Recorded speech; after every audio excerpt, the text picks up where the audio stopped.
여러분 안녕하십니까? 대깨문TV 정성태입니다. 오늘 두 번째 방송을 하게 됩니다. 오늘은요, 경제 저하 그리고 민생 파탄에 대해서 짚어보도록 하겠습니다. 국민이 죽어나가고 있습니다. 사는 것이 힘들다고 합니다. 너무너무 고통스럽다고 합니다. 외마디 비명이 여기저기서 들려옵니다. 한국 사회에 깊숙이 드리운 치명적 난제 앞에 직면해 있습니다. 인정하고 싶지는 않습니다만 한국이 OECD 자살률 1위 국가입니다. 우리가 마주하고 있는 불명예스러운 현실인 것입니다. 경제 둔화 그리고 실업 증가 등으로 인한 자살률이 더 높아지고 있습니다. 소득 및 자산 격차 또한 날로 벌어지고 있습니다. 그런데 복지 시스템이 잘 돼 있고 또 소득 불평등이 크지 않은 국가들에서는 경제적 요인으로 인한 자살률이 우리와 비교할 때 훨씬 낮습니다. 그러나 한국 사회는 이에 대해 매우 민감하게 작동합니다. 왜 그럴까요? 복지 수준이 그만큼 형편없다는 방증일 것입니다. 곧장 삶의 파괴와 나락으로 이어지기 때문입니다. 우리는 정권이 바뀔 때마다 이번엔 좀 내 살림살이가 좋아지겠지, 그런 기대를 갖게 됩니다. 특히 사람이 먼저라고 했던 문재인 정권은 다를 것이라는 생각을 하는 사람이 적지 않았을 것입니다. 그런데 현실은 어떻습니까? 오히려 우리나라 행복지수가 해마다 낮아지고 있습니다. 글로벌 여론조사 업체인 입소스가 2011년 12월 조사한 바에 따르면 우리 국민의 71%가 그래도 행복하다고 대답했습니다. 그런데 이게 매년 낮아지게 됩니다. 그리고 문재인 정권 들어와서 2018년에는 57%, 2019년에는 52%로 떨어졌습니다. 매우 행복하다고 응답한 사람은 고작 3%에 불과했습니다. 매년 개선되기는커녕 오히려 악화되고 있는 현실입니다. 10대 청소년은 학업에 대한 치열한 경쟁, 그로 인한 극도의 스트레스, 20대와 30대는 취업과 미래에 대한 불안 때문일 것입니다. 중년층은 해고 또는 사업 실패 등으로 인한 삶의 과중한 압박을 견디지 못하고 그만 목숨을 끊습니다. 노년층은 어떻습니까? 그야말로 더 처참한 상황입니다. 자식들 키우고 또 대학 보내느라 정작 자신의 노후는 준비하지 못했습니다. 산업화 과정에서 온갖 굴곡진 고생을 견디고 혹은 무릅쓰며 살아온 산업 역군들입니다. 그렇다고 해서 이들의 노후를 국가 시스템이 잘 보장하고 있습니까? 허약하기 그지없습니다. 노인 자살률이 높을 수밖에 없는 이유입니다.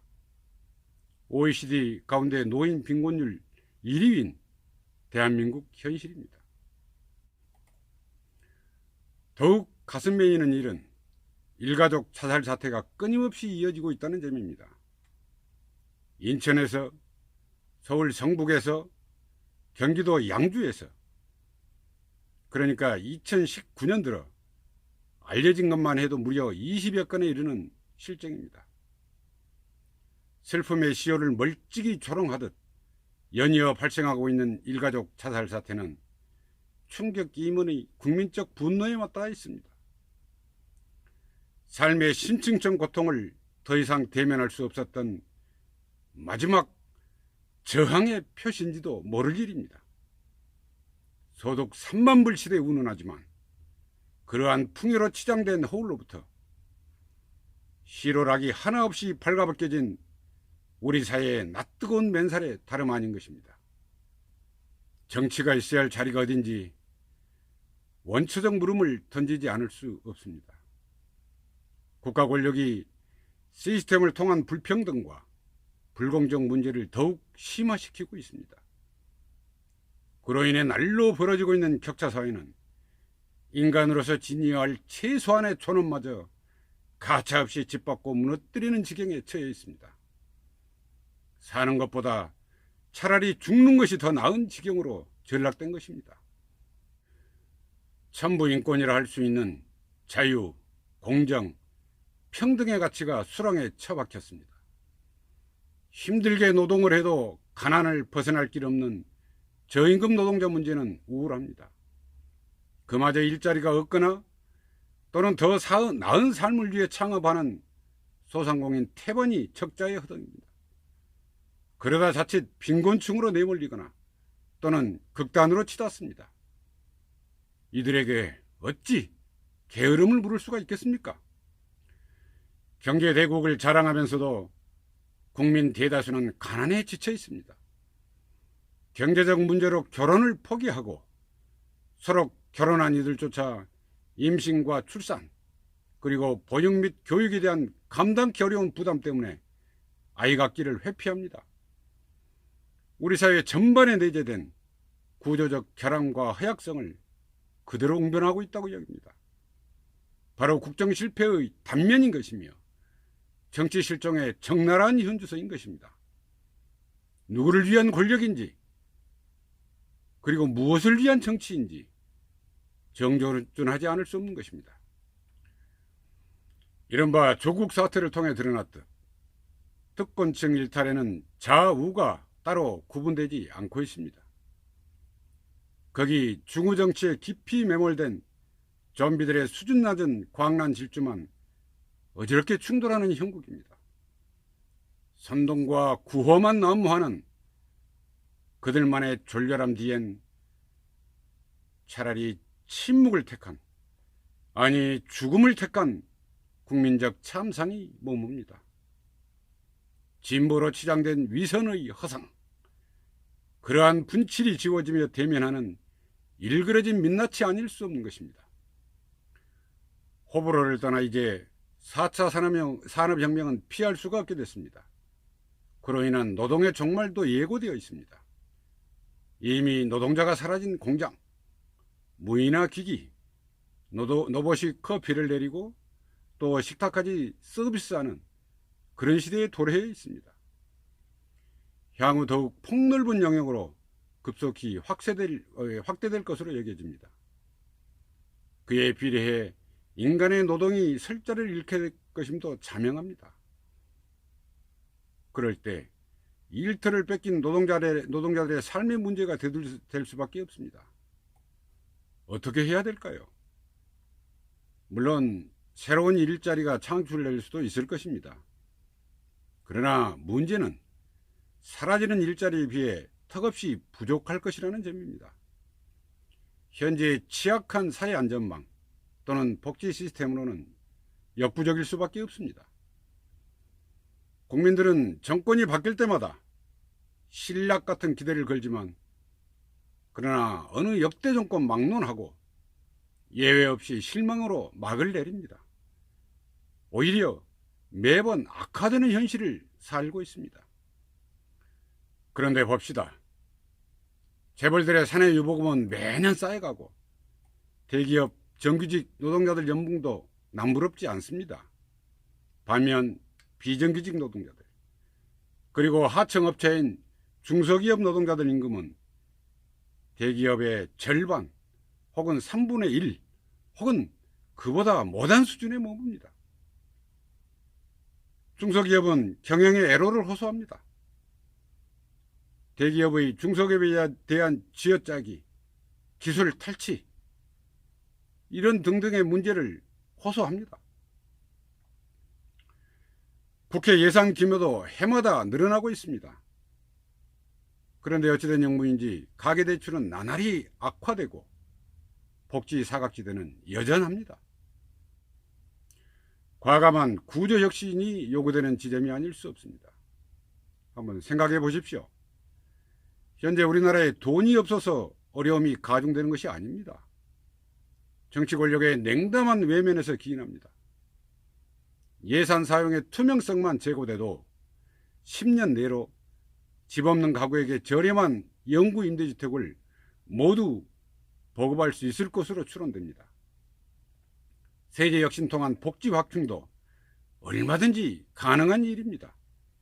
관건은 정치권, 특히 집권 세력의 의지와 결단에 관한 문제인 것입니다. 그러나 유감스럽게도 현실은 정반대로 가고 있습니다. 문재인 정권 들어 빈부격차가 IMF 이후 최대치를 기록하며 매우 악화된 것으로 나타났습니다. 사실상 IMF 시절에 준하는 상황이라고 합니다. 재벌 개혁과 함께 강력한 산업구조 개편 없이 재벌에 의탁한 결과라 여깁니다. 여력이 턱없이 부족한 중소기업을 비롯한 소상공인만 쥐어짰으니 당연시 읽히는 대목입니다. 그에 기인한 실업률 또한 폭풍전야입니다. 문재인 정권은 실업률이 완화됐다고 자랑을 합니다만, 그러나 이는 노인들 대상으로 한 단기성 허드렛 일에 불과합니다. 30대 그리고 중년층 일자리는 오히려 줄어들었습니다. 이는 수치를 통해 보다 극명하게 드러납니다. 자영업자를 포함한 가계대출 규모가 무려 1,900조 원에 육박해 있습니다. 문재인 정권에서 더 늘고 있는 추세여서 문제의 심각성은 더합니다. 경제난이 지속되면 파산 가계가 급격히 늘 수밖에 없다는 점에서 대단히 위험한 상황이 아닐 수 없습니다. 국가적 재앙으로 이어질 수 있는 내재된 시한폭탄인 셈입니다. OECD가 발표한 바에 따르면 우리나라 경기 선행지수가 2년 넘게 연속 하락세에 빠져들었다고 합니다. 문재인 정권에서 발생하고 있는 참담한 성적표인 것입니다. 이는 역대 최장 기록으로 하락 속도 또한 OECD 평균의 2배에 이른다고 합니다. 그야말로 위기 국면에 처해 있음을 경고하고 있습니다. 한국 사회의 하부 구조를 건실하게 받쳐줄 강소기업 육성과 함께 복지 확충의 필요성이 더더욱 절실하게 대두되는 지점이 아닐 수 없습니다. 국민들 행복지수가 높은 대부분의 국가들은 주당 노동시간이 우리보다 10시간 이상 짧습니다. 그런데도 사는 걱정은커녕 오히려 국민 모두가 풍요로운 삶을 구가합니다. 왜 그럴까요? 특정 소수가 독식할 수 있는 구조를 원천 차단하고 있기 때문입니다. 한국 사회 또한 재벌 개혁과 강소기업 육성, 그리고 세제 혁신과 투명한 예산 집행 등을 통해 국민 일반의 손에 잡히는 복지 확충에 나서야 합니다. 그것을 위한 획기적 시스템 구축만이 구원의 열쇠가 될 수 있다고 믿습니다. 그러나 문재인 정권이 임기 절반을 넘어서서 만 3년이 다 돼가고 있는 상황입니다. 제도 개혁 하나 제대로 이루어 놓은 것이 없습니다. 오히려 재벌에 기대며 재벌에 아부하고 재벌에 비비 맞추기에 급급합니다. 우리를 또 슬프게 하는 것은 월세 5만 원이면 거주할 수 있는 영구 임대주택에 고급 외제 승용차를 타고 다니는 사람이 적잖은 것으로 파악되고 있습니다. 정작 혜택을 누려야 할 빈곤층 대신 여유있고 힘있는 사람들이 자신들의 지위를 악용해 특혜를 누리고 있는 셈입니다. 거기 권리와 기회를 박탈당한 사람들의 허탈감과 불신의 벽은 그에 비례해 분노로 작동되는 것은 너무나 당연한 일일 것입니다. 개혁을 참칭해 오히려 개혁의 순결함을 능멸하고 서민 팔아 오히려 서민 등골에 빨대를 꼽는 그러한 현실입니다. 말과 행동이 각기 따로 움직이고 있습니다. 이율 배반에 극치라 아니할 수 없습니다. 이제라도 거듭나야 합니다. 문재인 청와대 그리고 정부와 민주당 스스로 자기 혁신을 할 수 있어야 합니다. 움켜쥐고 있는 기득권을 더욱 강하기에 말로만 국민을 기망하려 해서는 꽁돔에도 모두 잃고 말 것입니다. 완전히 내려놓고 과감히 낮은 것으로 흘러가야 합니다. 소득 및 자산 불평등을 근본적으로 타개할 수 있는 혁신의 동력을 만들어내야 합니다. 그럴 때에 평화당, 정의당 다 도와줄 것입니다. 민주당 내에 뜻있는 의원들도 더 기운을 낼 것입니다. 그런데 왜 하지 않습니까? 평화당이나 정의당에서는 하자고 하는데 왜 문재인 정부는 하지 않습니까? 국민에게 답할 수 있어야 합니다. 그렇습니다. 그렇게 해야만 거기 국민적 신뢰가 싹트고 성공한 정부로 남게 되는 것입니다. 권력은 유한한 것입니다. 자꾸 움켜쥐려 해서는 참담한 권력, 불행한 대통령을 자초할 수밖에 없습니다. 내려놓고 나눠주고 국민을 먼저 생각하고 이럴 때 권력이 더 튼실해지고 생성되는 것입니다. 문재인 대통령께 드리는 국민적 절기로 여겨주십시오. 이를 새겨들을 수 있는 귀를 열어야 합니다. 그래야 정권 끝자락의 비극을 막을 수 있을 것이기에 그렇습니다.